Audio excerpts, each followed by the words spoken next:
Hi mga mare, dahil masama ang pakiramdam ng inyong kumare, late na tayo gumising.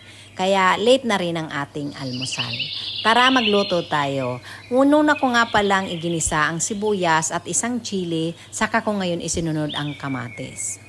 Madalas ko nga pala ito lutuin dahil nga natutuwa ako sa pagkakaluto na may kamatis. Sa atin kasi 'di ba, ang pagkakaluto ng ginisang kamatis na may itlog, igigisa lang natin ng normal. Dito kasi ang dami nilang kaiklabuhan, kaya talaga namang natutuwa ako at inulit-ulit ko. Naglagay nga pala tayo dito ng asin, smoked paprika, tsaka kunting black pepper dahil nga may chili na kaya kunting black pepper lang, baka maanghang na rin masyado.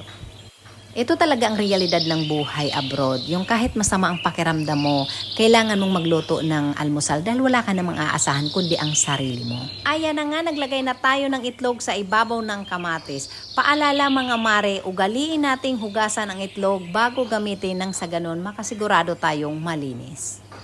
Naglagay nga rin pala ako ng kunting black pepper at eto na nga mga mare, ito talaga ang pinaka nagugustuhan ko rito, ang maglagay ng cheese sa ibabaw. O diba, sino ba namang hindi matatakam sa ganitong klaseng almusal? Madalas ko nga ito mga mare lutuin dahil isang beses ko lang natikman ito sa kanila, inulit-ulit kong lutuin dahil nagustuhan ko din naman talaga. At ito na nga ang ating almusal mga mare. Alam nyo ba dito sa aming bahay, ang nakakatuwa kahit na anong gawin mo, anumang lutuin mong almusal ay talaga namang hindi kanila pagbabawalan kahit na ano ang gustuhin mo.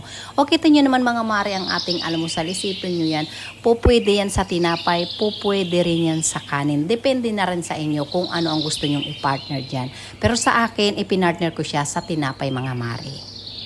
Mas mahilig kasi ako sa tinapay than sa kanin. Kaya ang ipinartner natin dito is pandesal. Sana'y nagustuhan nyo rin ang ating recipe. Have a nice day everyone!